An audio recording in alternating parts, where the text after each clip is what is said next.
What's up, y'all? What's up? This Rom Wills back at you with yet another video. This time I'm doing it from home. I haven't gone to the gym yet because it's like 5 o'clock in the morning. I've already been up a couple hours.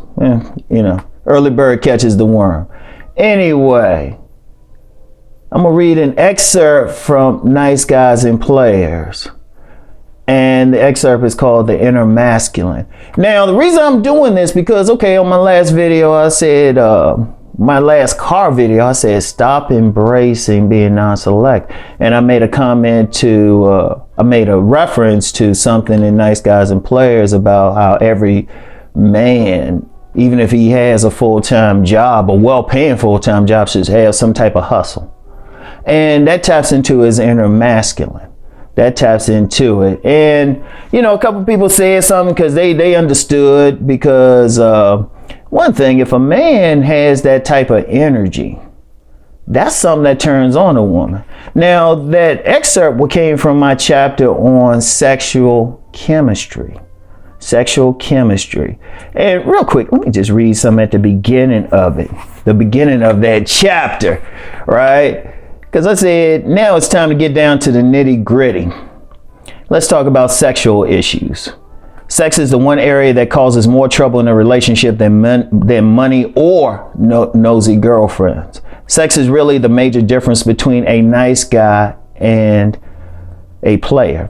The most consistent statement by women about nice guys is that they are not good in bed. If they were good in bed, they wouldn't be nice guys. They would be called Mr. Right. So I start that right there. And this is a powerful chapter. Anybody who's read it, gone through Nice Guys and Players, focus on that chapter. There's also another chapter in there that if you focus on it, I'll just say, you'll probably get good at seduction. But it's not a seduction book, but I'm just saying, I never say the chapter because, it's like one of those things I want people to think for themselves, and they'll see it if they read it. That's why I'll never say it. This ain't the chapter though, but it's still an important one. But anyway, I really get into sexual chemistry, not just like, oh yeah, you do this hump or this position or something. All right, it's bigger than that. The sexual interaction with a woman actually starts when you interacting with her just on a normal basis. That's very important. And she can be turned on just by you just being there, standing there, not even paying attention to her. So let me read this excerpt, The Inner Masculine. Plenty of men are handsome, charming, and confident. These men get attention from the lazy ladies because of these qualities. Despite these qualities, these men may still have trouble arousing a woman. They still might have trouble arousing it. These qualities are important, but more are needed. To generate sexual chemistry with a woman, a man must be able to release his inner masculine. Men today are a mere shadow of what they could be. Many men are putting on a facade to get along in life. Many are wearing masks to conform to the social and political climate. This is especially the case when men deal with women. Men in the 4 categories behave this way. Mr. Goodbar plays to the sexual needs of women. The masked man hides his true face. The nice guy believes that the women will come to him if he is nice enough. The gamesman is busy playing games. All of these men are suppressing their inner masculine energy. Yeah. So what is the inner masculine energy? Let me break it down. Just as the inner feminine energy is receptive, the inner masculine energy is assertive. Sperm goes out from the man. Let me say that again. Sperm goes out for the man. The inner masculine is protective. It desires to protect those associated with it. The inner masculine is disciplined. The inner masculine is willpower.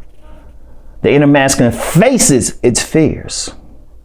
Most men in American society suppress their inner masculine.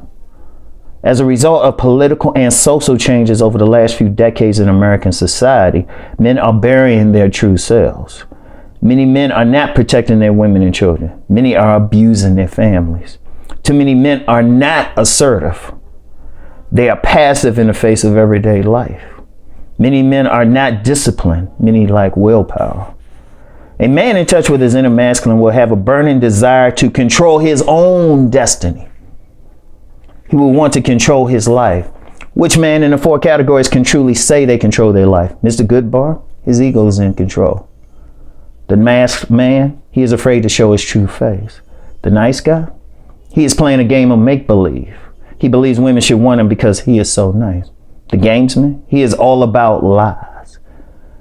The man who expresses his inner masculine is the real man. He is real because he expresses his true self. All right, let me go off on a tangent real quick here. Because you might have a lot of people who think they know what I'm talking about or what I'm representing, and even some detractors, but which one of them said they actually read what I wrote or read my book or any of my books? They projecting their own fears or own insecurities. Read what I actually say, because even the 4 categories, even if I've had some people talk about the Mr. Goodbar thing, I say, yeah, that's a level, but you won't even get past that. Evolution. So let me get back to it. Michael is a man who expresses his inner masculine. Michael left a well-paying job after being passed over for a promotion. Michael was also considered a troublemaker because he wasn't afraid to challenge bad decisions by the supervisors. Everybody thought Michael made a mistake, but he couldn't stand working for another person. The corporate route was a means to an end. Michael's intention all along was to own a clothing store. He wanted to make his own rules and live according to his will. Through discipline and sheer willpower. Discipline and sheer willpower. Let me say it again. Discipline and sheer willpower. Michael saved money and planned. Michael wanted to make a future for himself and his future wife and family. He knew he couldn't do this if he was working for somebody else and living according to their whims. Understand that. Let me tangent statement. This ain't in there. If you living according to somebody else's whims and whatever, shoot, you're not living according to your will. You're being allowed to live, and they on a whim can decide to change your life. How many people have gone into a job? How many men have gone into a job? And all of a sudden, just because the supervisor didn't like something about you, all of a sudden they write you up on something that was non-existent, or they bring up something that they ignored in somebody else. All of a sudden you working under something. Or how many men have been on a job where they decide they want to lay off some people, and you could have been a hard worker, but because of something they didn't like about you, they laid you off while they kept somebody who was just cool. I've actually seen that. The hard worker gets laid off and the person that was playing that political game or kissing enough ass is still in there. That's someone else's whim. That is someone else's whim. Let me get back to it. The inner masculine, let me say it again. The inner masculine causes a man to want to control his own destiny. All men should strive to express their inner masculine. There are several steps that must be taken. The first thing a man must do is shed any facades he may be wearing. You got to be true to yourself. You can't wear this mask out here. He must face the fears that caused him to wear the mask.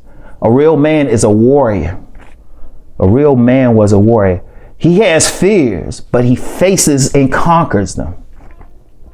He must develop his willpower. He must learn self-discipline. If he has any addictions, he must gradually use his willpower to cleanse himself. One man must quit smoking. Another man must stop abusing alcohol. Still another man must curb his sexual appetite. Let me stop real quick. Now, I talk a lot about sex and everything, but if you read what I say in Nice Guys and Players, I tell the main men who have that sexual thing to control that sex, to exercise sexual discipline. You can still get sex out there, but it got to be under your control, not you just following along. And it's better to get 1 quality women than 10 subpar women. Let me get back to it. To express his inner masculine, the man must learn to control himself. He must become his own master. When another man can control his destiny, he is not his own master. When he abuses drugs and consumes beyond his means, he is not in control. All men must strive to control their destiny. As I suggest all men develop their talents into a way to make money. This should be the case even if a man has a well-paying job. In the process of developing his talents into a money-making venture, a man will discover he is developing self-discipline and also creating something that he can control.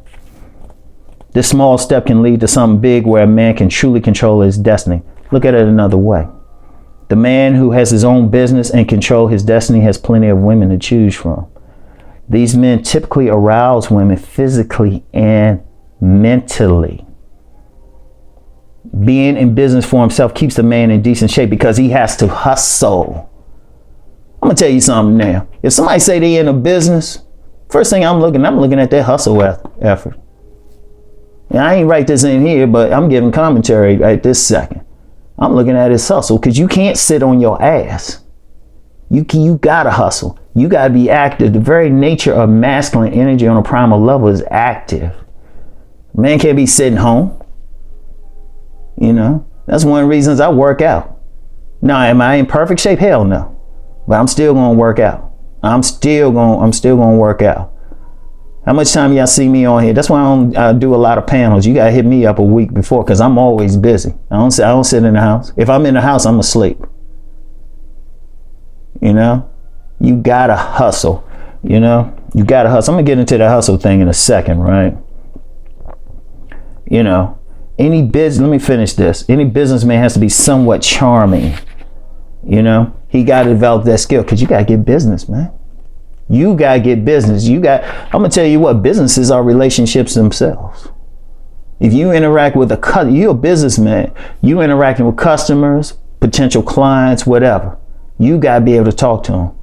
And the thing is, they all ain't going to be compatible to you. In fact, there's some people you might not want to deal with outside of business, but you still got to have something in you to talk to them in such a way to not only convince them to buy your product or service, but also to keep supporting it. That's some charm. And it's the same thing. You transfer, that's business, but you transfer that over to women, boom. And just on a practical level, women are the biggest consumers. So any businessman is going to have to deal with them. Fuck getting pussy. Most businesses going to have to deal with women on one way or the other. And especially you got a lot of regular businesses that got women in there. And they making the decisions. And if you just got that charm for that, boom. Like I did a podcast a while ago talking about many salesmen are players. Because a lot of times who they selling to? Women. So it's a business aspect to it. And on a deeper metaphysical level, some of my inner circle, a few people know this. On a deeper level, they the ones who keep money flowing out here. But that's something for my deep thought channel. So let me finish this. To be successful, a businessman has to be responsible, which goes a long way to making a woman comfortable. He has to be responsible. You can't just say, oh, I'm just gonna go to work and just play around or something. Shoot, you want to make money, boom. Every single day a businessman, somebody got their own business, wake up, boom. They gotta make money. And you even gotta do it if you're working for somebody, because you gotta keep that job. And then you want to be, if you want a job, if you gotta work for somebody else, well, that's most people got to, even some businessmen. A few years ago, shoot, I had a business, but I still had to work on a retail job to keep steady money coming in. But even then, I was in a position of authority. Because of my responsibility. They knew, hey, Ron could handle this work. Ron could direct other people. All right. So so just doing that actually brings out your inner masculinity, right? So a man in touch with his inner masculine will touch the inner feminine of a woman. Having the body, the charm, and the nice car is one thing. But if a man can stir her inner feminine, he has a hook. Men, your work are cut out for you. If you want the women, then learn how to generate the heat. Now, understand something. On a practical level, women get wet over a man. They can watch him doing his business. I'm gonna tell you what. I've told you. I've been doing this a long time. I've vended so much. I've vended a few hundred shows going back to the 90s. Few hundred shows, everything from big ass expos to little small things. And if we just going to talk about women, got a lot of phone numbers and everything from women. They ain't know how much money I was making. It wasn't even about the money. They all said the same thing. Every single one that I would end up hooking up with sexually said the same thing. They like seeing a man hustle. In fact, I've had even on when I was working in the government, I was running some stuff, and You get some women be like, oh yeah, I see it, I love it, you just taking charge here. That's the women, but it's not the money. Understand that. Some people say, oh, if I got this money, it's the energy that you use for it. See, that inner masculine is an energy. It's primal. It's primal. It's the same energy that a lion has, that a termite has. As a man, an adult man, you just got the same energy on a bigger thing. You know? Bigger thing. You're not sitting on your ass like saying stuff.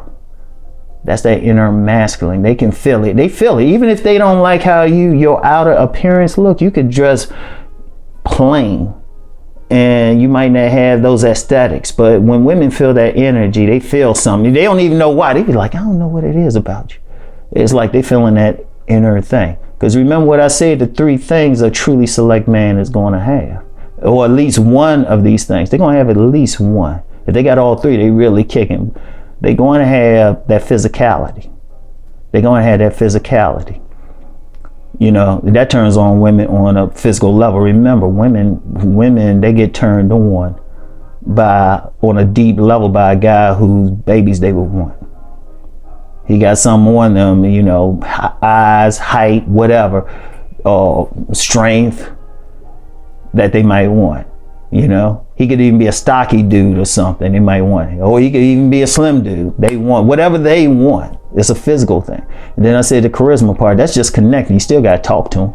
You still got to do that. And the sexual confidence I talked about is a part of that. But then there's also the masculinity. It touches them on a deep level, like deep. They don't even know. They might be like, dang, he don't look that good, and you might not even have that much charisma. You might be quiet and introverted. But if you that guy, you just quietly doing your shit, that's that inner masculine. That is that inner masculine. And see, like I said, a lot of guys wearing masks. Like one of the main things the nice guys and players is to get people to take off that mask, even Mr. Goodbar. If that's all he's doing is just sexually satisfying women, that might be good, but that's a mess. He wasn't put on here just for that. That's 1/4 of what he's supposed to be doing. 1/4. He's supposed to be creating his own boundaries and stuff. So I even tell him, I'm like, hey, you gotta exercise some discipline, get some control over that dick. You know? So I'm even telling him that. You know, you gotta be authentic. Because understand something, the society we live in is trying to constantly suppress your masculinity. Trying to suppress it. It's usually some other men doing it. Because they realize they suppress yours, then they got the freedom. They can just run along and do whatever they want to do. You know? And then you ain't going to rebel against it. But I wanted to share that. Because I see that a lot. That's why, like in my my car video yesterday, I was like, that's why I say I get hot when I see men just sitting around. I get hot. And reason why, because I'm like, no, you got to do it. You know, if I discuss something, I'm only discussing the plan to get it done. No matter how long it take. I might be able to do it right away. It might take a year, but I'm working towards it. And when I see men actually working towards something, I'm like, even if I don't like them personally, don't want to hang out with them, I'm like, you know what? You got my respect. I'd rather respect you than like you any damn way. But if you just sitting around, boom. And no man should do it. And really, you ain't doing it just because of Rom say, you're doing it for your life. Every single man should be trying to control his life in one way or the other. Every single man. Every single man should be trying to exercise some control over his life. Control over his finances. Control over where he lives, how he lives. Control over the women he deals with. If you're that type who's like talking about, oh, this other person doing this and that, and I'm like, even if they are, what are you doing about it? If somebody throw you in a hole, what you gonna do? Reach your hand up and ask them to pull you out, or you gonna climb up and break your foot off in their ass? Which one you gonna do? The real man he gonna climb up and break his foot off in that person's ass. That's that inner masculine. Because the inner masculine ain't peaceful. They ain't gonna try to talk shit out. You got a problem with something, the inner masculine will go as far as to like commit an act of violence. That's just the nature of it. If it's coming against them. Seriously, not just talking around and complaining and all of that. But yeah, get that thing going. Like I said, the whole point, that's why I say, and that's one way. Just active, control something. It don't have to be business all the time. I say business in there because, well, I'm a businessman. That's my main thing anyway. That's my main thing. I'm a hunter. Every day I'm hunting. But, and, you know, you could say, you know what, I'm going to work on this project. This is me. Or I'm going to help out with these kids. This is me. Whatever it is, as long as something you control, you bring about, you know. And you can always cooperate with other men in it. This world is ran by men. I don't care if people can talk gynocracy or whatever. The people still at the top are men. Vicious ass men. You know? Vicious men. They controlling this shit. And if you look at them closely, they got the boundary within themselves, but they join with other men with similar boundaries. This history of the world is a history of male boundary societies running shit. Because they understand, control it. So anyway, I'm about to jump into something totally different. So anyway, that's it for today, y'all. Hey, look, man, y'all have a good weekend, all right? You know, y'all have a good weekend, but remember, work to bring that inner masculine to the surface. Whatever mask that you're wearing, peel it off. Peel it off. You're not meant to be some passive dude out here. You ain't meant to be some blatant liar. You ain't meant to be in your feelings. You ain't meant to wear a mask. You ain't meant to just be a sex toy. You're meant to be a real man. Bring that inner masculine up. So that's all I got for today, y'all. Peace and blessings.